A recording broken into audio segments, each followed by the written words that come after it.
Ikaze kuri mwe mwese mukomeje kugenda mubana natwe kuri channel ya M24 TV.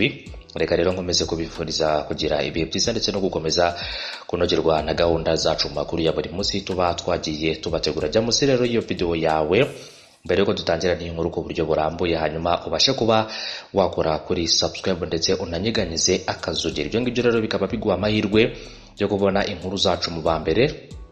Rero tuba tumaze kuzitegura ndetse no kuzitunganya ukaba wahita uzibona gatanu kuri channel ya M24 TV. Tujye kurebera hamwe ibijyanye rero n'abagore 10 bari mu nzego zifata ibyemezo hano mu Rwanda bihariye ku bwiza ndetse n'uburanga bibereye ijisho. Abo bagore nabahe n'urutonde kuva ku mwanya wa 10 kugera ku mwanya wa mbere, akaba rero ari urutonde giye kukugezaho muri iyi nkuru, hanyuma nawe ukihera shisho byinshi bitandukanye ndetse n'abo bagore ukamenya abari bo bibumbiye rero mu nzego zifata ibyemezo hano mu Rwanda, ariko rero bihariye ku kijyanye n'ubwiza ndetse n'uburanga bibereye ijisho. N'amakuru dukesha ikinyamakuru Celebs Magazine nk'uko bakomeza kugenda babitangaza, baravuga ko akenshi rero ntibisanzwe ko abagore bari mu nzego zifata ibyemezo bihariye rero mu kugira uburanga butangarirwa ku bw'inshingano nyinshi, ndetse rero bamwe bahabwa iyi myanya bageze mu zabukuru. Gusa rero ibi si itegeko kuko mu Rwanda hari benshi babigezeho muri abo badamu. Hanyuma rero mu bushakashatsi ngo bumaze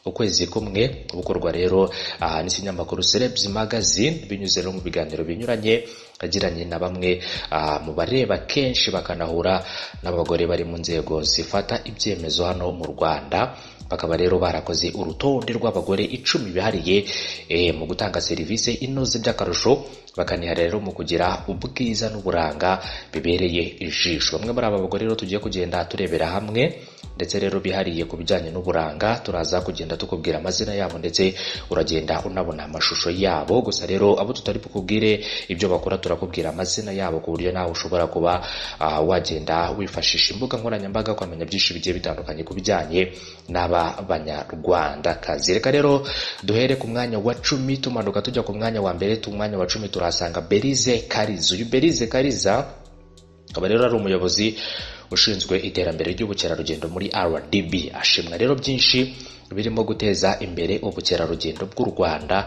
ariko nanone rero ngo itoto rye rikaba rireshya abamureba ku bijyanye na Berize Kariza. Akabaza ku mwanya wa 10 kuri uru rutonde rero rw'abagore bihariye mu kugira ubwiza n'uburanga bibereye ijisho. Ku mwanya wa 9 turahasanga rero Minisitiri mushya wa Siporo, akaba yitwa Aurore Munyagaju Mimoza. Ngira ngo rero afite impamyabumenyi ya Masters degree mu bijyanye n'imicungire y'imishinga, icyo twita project management. Akaba rero ari impamyabumenyi yakuye mu gihugu cy'Ubuholandi. Numwe rero mu banyapolitike abakunze ba Celebs Magazine batashidikanyije rero gushyira mu bagaragaza uburanga budasanzwe hano mu gihugu cy'u Rwanda. Ku mwanya wa 9 akaba ari Aurore Mimoza Munyagaju, akaba ari minisitiri mushya wa Siporo. Ku mwanya rero wa 8 twihuse tukaba tuhasanga uwitwa Diane Karusisi. Ngira ngo rero uyu Diane Karusisi akaba ari CEO wa banki ya Kigali, akaba rero nawe ari umwe mu bayobozi bakomeye. Uyu ni umuyobozi rero wa Beka Group. Hanyuma rero abagana iyi Beka Group bamushimira imitangire myiza ya serivisi, ariko by'umwihariko ngo yihariye mu kugira ubwiza bereye ijisho. Kuri uyu Diane Karusisi akaba aza ku mwanya wa 8. Ku mwanya wa 7 tukaba tuhasanga rero Nyirasafari Esperance. Uyu Nyirasafari Esperance akaba rero ari vice president wa Sena, akaba rero ari umwanya aherutse gushyirwaho n'umukuru w'igihugu ku itariki ya 22 mu kwezi rero kwa 9 umwaka wa 2019. Uyu Nyirasafari Esperance nawe rero akaba aza kuri uru rutonde, by'umwihariko akaba aza ku mwanya wa 7 mu bagore rero 10 bihariye mu kugira uburanga ndetse n'ubwiza bibereye ijisho. Ku mwanya wa 6 tuvuye kuri Nyirasafari Esperance, ku mwanya wa 6 turasanga Soraya Hakuziyaremye. Soraya Hakuziyaremye rero kuva ku itariki ya 18 z'ukwezi kwa 10 umwaka wa 2018, Soraya Hakuziyaremye ari muri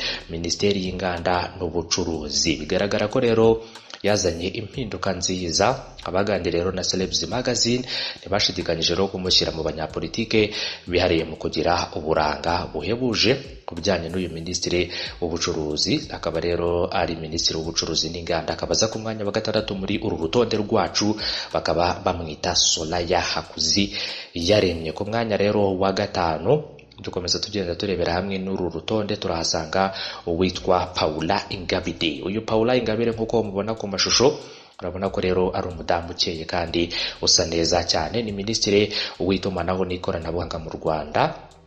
Akaba rero ashimwa byinshi birimo umuvuduko w'ikoranabuhanga mu Rwanda. Gusa by'akarusho ngahiga rero uburanga abandi banyapolitike bakora umwuga umwe, nubwo rero badasobanura neza icyo bashingiraho bamushyira kuri uyu mwanya.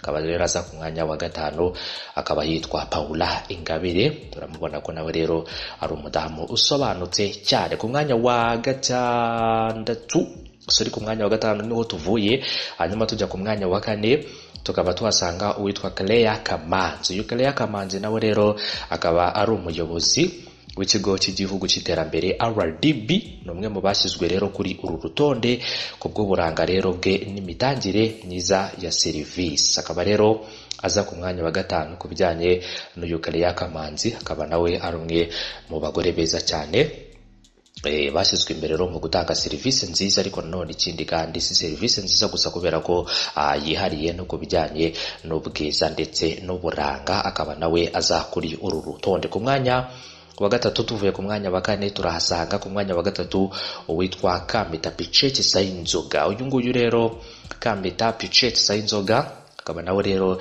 ari umwe mu badamu beza ndetse anafite izina ryiza. Ni umuyobozi wa banki itsura amajyambere y'u Rwanda BRD. Ni umwe mu bakora imirimo ye neza kandi akayikorera ku gihe. Gusa rero ibi ntibibuza abamugana rero kuvuga ko ari umwe mu bagore bafata ibyemezo mu Rwanda, bihariye ku bwiza ndetse n'uburanga bibereye ijisho, nk'uko twakomeje kugenda tubishingiraho mbere yuko rero mugezaho iyi nkuru, kubwira byinshi bitandukanye ku bijyanye n'aba bagore, imirimo bashinzwe ndetse n'icyo abantu babafata n'uburyo bababonamo rero ku bijyanye n'ubwiza bwabo bubereye ijisho ndetse n'uburanga baba bibitseho. Tuvuye rero kuri uyu mwanya wa 3 kuri Kamita Pichet Sayinzoga, ku mwanya wa 2 turahasanga rero uwitwa Michaela Rugwizangoga. Uyu rero Michaela Rugwizangoga nawe uramubona, akaba ari umugore ushyirwa ku mwanya wa 1 mu bagore bafata ibyemezo mu Rwanda bihariye rero mu kugira ubwiza n'uburanga bibereye ijisho. N'umuyobozi mukuru w'ishami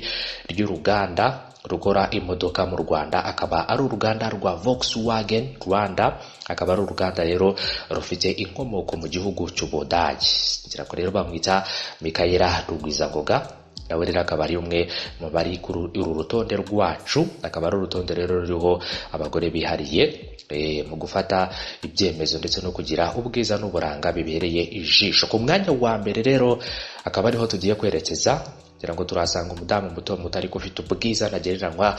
Akaba rero yitwa Ines Mpambara. Uyu rero Ines Mpambara aza ku mwanya wa 1, akaba ahagarariye abakozi muri Perezidansi y'u Rwanda. Uyu nawe rero ngo uburanga bwe ntagereranywa, dore ko abagize cyangwa se abagize amahirwe yo kumubona amaso ku maso bahamya badashidikanya ko rero mu bagore bari muri politike y'u Rwanda adashobora kuburamo. Hanyuma rero ikindi kandi akaba ari umwe mu bafite ubwiza ntagereranywa, ndetse rero akaba ari ubwiza yihariye ku giti cye. Ikindi kandi akaba ari umwe mu badamu bari mu nzego zifata ibyemezo hano mu Rwanda, bibitseho rero ikijyanye n'ubwiza bwinshi bugiye butandukanye. Hanyuma rero ubwo nakugezagaho iyi nkuru kandi icyo nakubwira cyo kuri aya mazina y'aba badamu nagiye nkubwira, mu gihe rero nawe wifuza kuba wamenya byinshi bitandukanye ndetse ukanareba andi mafoto yabo atandukanye nayo nakweretse muri iyi nkuru, ushobora rero kuba wakwifashisha urubuga rwa Google ukagenda usura byinshi bigiye bitandukanye ndetse ukanareba uburanga bw'aba badamu. Ku mwanya wa 10 rero kuri uru rutonde rw'abari rero mu nzego zifata ibyemezo mu Rwanda bihariye ku bwiza n'uburanga bibereye ijisho, twasanze Berize Kariza ku mwanya wa 10. Akaba rero ari umuyobozi ushinzwe iterambere ry'ubukerarugendo muri RDB. Ku mwanya wa 9 twasanze Aurore Mimoza Munyagaju, akaba ari minisitiri mushya wa siporo hanyuma rero ku mwanya wa 8 tukaba twahasanze Diane Karusisi akaba ari umuyobozi wa Beka. Ku mwanya rero wa 7 tukaba twahasanze Nyirasafari Esperance akaba rero ari vice president wa Sena. Hanyuma rero ku mwanya wa 6 twasanze Solaya Hakuziyaremye akaba ari ministiri w'ubucuruzi n'inganda hano mu gihugu cy'u Rwanda. Ku mwanya rero wa 5 tuvuye ku mwanya wa 6 twahasanze uwitwa Paula Ingabire. Ku mwanya wa 4 twasanga Clara Kamanzi. Hanyuma ku mwanya wa 3 twasanga Kamita Pichetsa y'inzoga. Ku mwanya wa 2 twasanga Mikael Rugwiza Ngoga. Ku mwanya wa mbere ni Ines Mambara akaba rero ari abagore bihariye ubwiza ndetse n'uburanga bikurura benshi mu babagana, ndetse bakaba ari n'abagore kandi bazwiho gutanga serivisi mu nzego zifata ibyemezo hano mu Rwanda. Reka rero mwese mbashimire mwe twabanye muri iyi nkuru, ndabifuriza gukomeza kugira ibihe byiza ndetse no gukomeza kunogerwa na gahunda zacu. Izindi nkuru kuri channel ya M24 TV nakagaruka mukomeze kugira umunsi mwiza n'ibihe byiza.